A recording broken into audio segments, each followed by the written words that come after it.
We're going to talk about a really exciting project that happened in Williamsburg, the Williamsburg section of Brooklyn, my hometown. It's called One South First, and it's right on the East River, overlooking the Williamsburg Bridge. And it was a joint venture between COOKFOX, the distinguished architecture firm in New York, and a company called Gate Precast on the facade of this building, a unique effort that also involved Oak Ridge National Laboratory and the Precast Pre-Stressed Concrete Institute, the PCI. So it's a real amalgam of folks. But we have with us today Pam Campbell, who's a partner with COOKFOX and was the lead designer on this, and Wright, who is the director of architectural systems at Gate Precast. And we're going to talk about this interesting project, One South First, in Brooklyn, New York. Pam, what was your vision on this project? What did you want to achieve aesthetically and in terms of design? Sure. Well, it's always important for us to try and connect a building's design to a specific place and have an authenticity of place about it. So obviously in Williamsburg, ex-industrial site down on the waterfront, there was a lot of context, rich context to draw from. So a lot of possibilities there, from the infrastructure of the bridge to the amazing brick buildings. So this was Domino Sugar. This was the Domino Sugar site. It was, and so we decided the most unlikely option was to try and tie it to what had been made there for a long time. It was one of many sugar refineries that used to line the East Village, the East River in Brooklyn, and so we were inspired by the crystalline form of sugar crystals, and wanted to really bring out that variation of reflection and refraction that you get from a crystal. And so we were looking for materials that would help us do that. And it's something we've done with all glass buildings, like at One Bryant Park, for instance. But we were particularly interested in pursuing precast concrete facade system. So we've been working with for a while, but we really wanted to push it on this one. How did you come into contact with Gate Precast and Oak Ridge and PCI on this whole thing?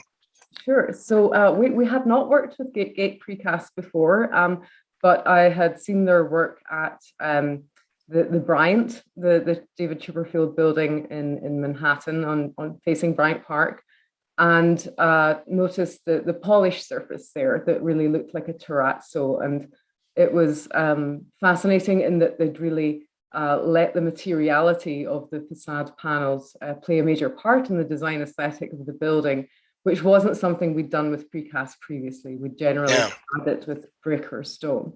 Yeah. Well, Mo, I want to get into your whole relationship of your company on this research project with PCI and Oak Ridge National Lab. But, precast has kind of if you say precast to most architects, what are they thinking? A warehouse building, along I-55 someplace, parking garages, and, there's some really beautiful stuff that can be done. So Mo, tell us how you got involved with Oak Ridge and on this study with coming up with a 3D printed module that would allow for Pam to do her facade. Well, it started off as an offshoot of an existing research project. We were working with Oak Ridge National Lab. Steve Brock, our senior VP of engineering, was working in Knoxville on a mix design that is the goal was to achieve an ultra high performance concrete mix. And while they were there, they took a tour of the 3D printed the 3D printing lab, where they're doing all kinds of experiments there. Right. And they came up with the idea. Deanna Hahn and Steve and a few other people came up with the idea of using 3D printed the technology for formwork.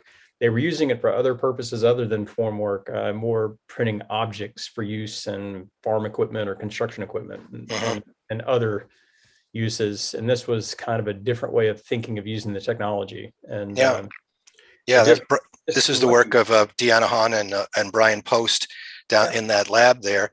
And there, it really is showing and we're going to run a little video here at some point showing the actual process. Now, Pam, this all relies on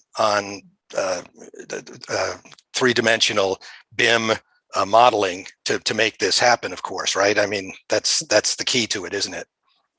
Yes, yeah, we started the BIM modeling early on in the project, and we're actually 3D printing some models from the Revit model to try and get the facade faceting and the form correct. And then that model was then developed and layered on more and more detail. And when we started working with Mo's team at Gate and their engineers, then we could really start to tweak the shape and the engineering, making sure that we were getting the slender profiles that we wanted. And so we started passing that model back and forward all through that sort of early design phase. And then that's what ultimately turned into the construction documents and the shop drawings, and then what the forms were printed from. Yeah, and you were using the 3D modeling to also get shading effects and capability of allowing the structure itself to actually have additional capabilities. Yes, we were looking at it being a self-shading building.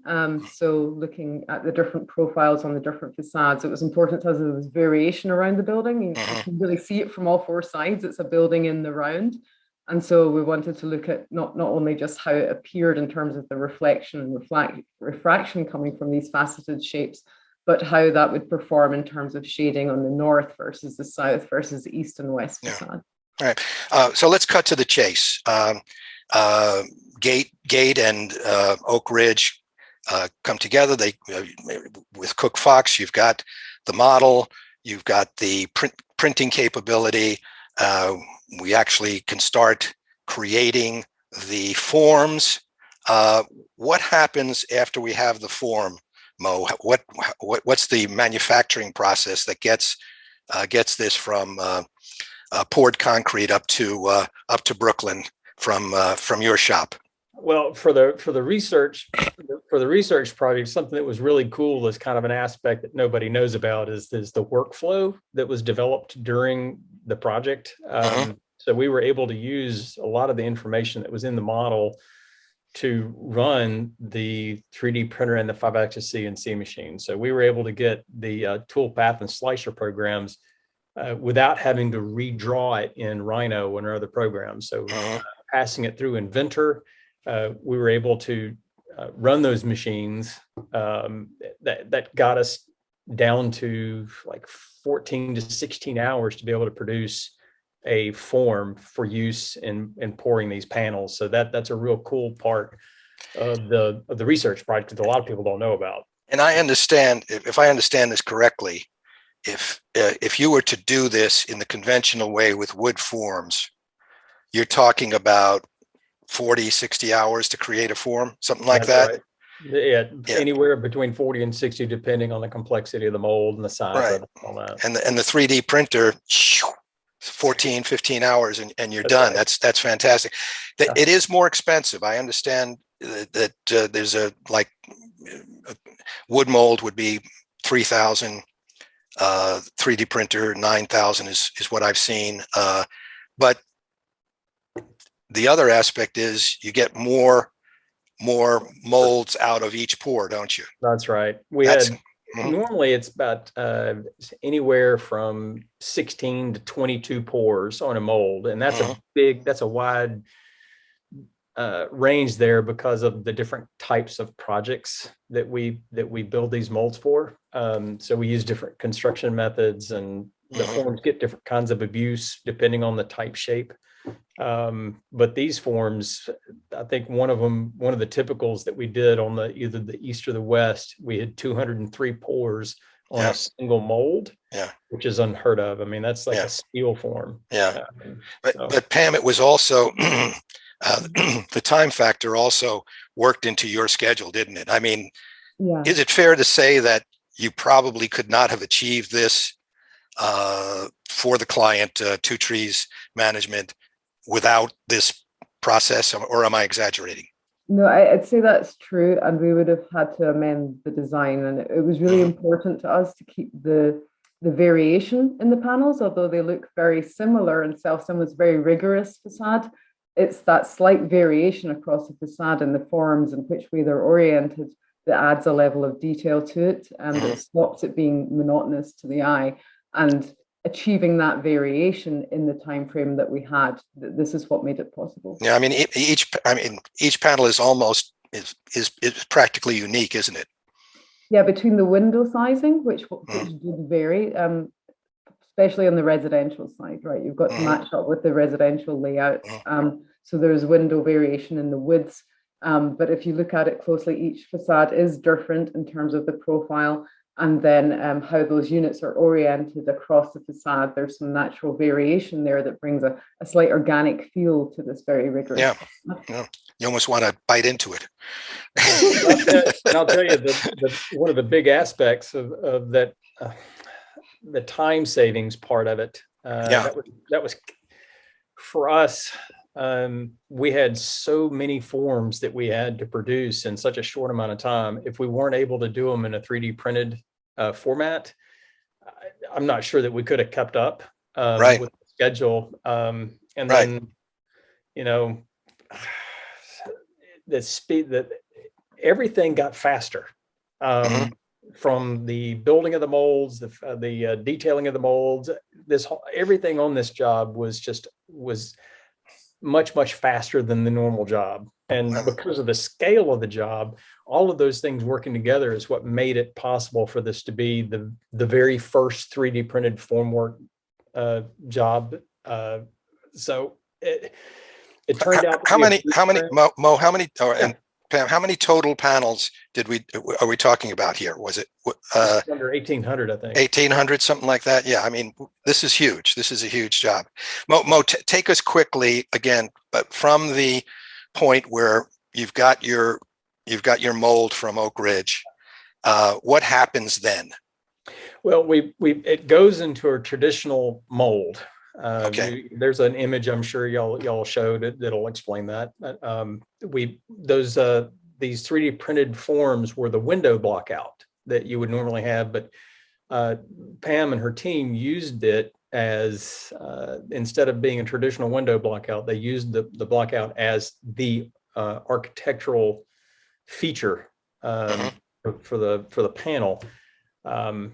And that's the part that was 3D printed. So we placed those molds down in the traditional wood form, placed the rebar, pour.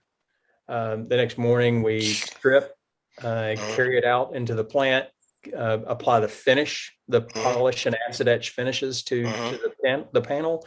And then after that, it got the window installation at our facility and then staged for delivery to the job site.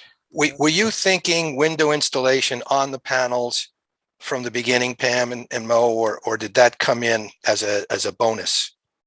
It was certainly in consideration. It was something that we'd seen increasingly done in terms of reducing site time and logistics. So it was something we wanted to pursue. Yeah. So you actually were able to attach the windows to the structural panel, or the integrated becomes a unified, unitized unit, and then you put it on a truck and ship it up to Brooklyn. How many got broken, by the way, Bo? I was wondering about 0. That's great.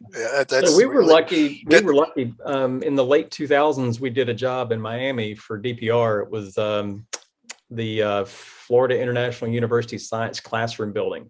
That was for Perkins and Will down in Miami. We pre-installed the windows in that job years ago, and we had to wait until 2018, I guess, to get another shot at doing it. And when Hale and Pam and their team asked us if we would be willing to put the windows in the panel, we were able to say, yes, we've done this before and have been waiting to do it again. And this made installation on site, and the erector was E.E. Moore Erectors, a PCI partner. Obviously, if you've got the glass in place, it's a lot easier to get the job done, isn't it, Pam? Yeah, it gets you enclosed a lot faster. So Yeah. particularly on a residential building where you're wanting to get on with all the interior work and months and months of sheetrock and MEP going in, it helps a lot with the schedule. Yeah. Any other Mo, on any other job site considerations or things that came up that when the panels finally arrived in Brooklyn, any difficulties there? Just wind off of the river. Wind, That yeah. was probably the biggest problem that we had is What did you have a restriction on windy days that you could not That's right. lift? Yeah. That's right. And that was one of the key points from Hale and his team is that on the days that we were able to install, that we were getting as much bang for the buck as we could. And that was really the big push to have the windows installed in the panel. That was one of the first reasons, because we knew being on the river, we were going to have wind days. You mentioned somebody named Hale, and I'm not familiar who. Hale Everett. He's the project executive for Two Trees. For Two Trees. Oh yes. Okay. The owner. Okay. Where do you see this going, Pam? You going to use this kind of process in any future project?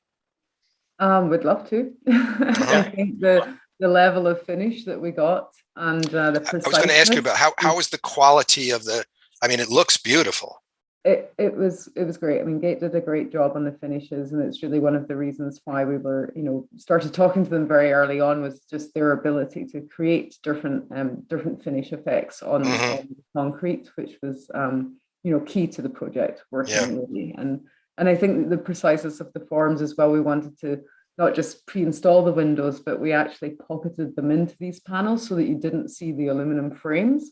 So we wanted the building to look just the concrete and glass, and so the tight control on the tolerance that was very important as well. Yeah, Mo, you've got a new thing at your company called Gate Light.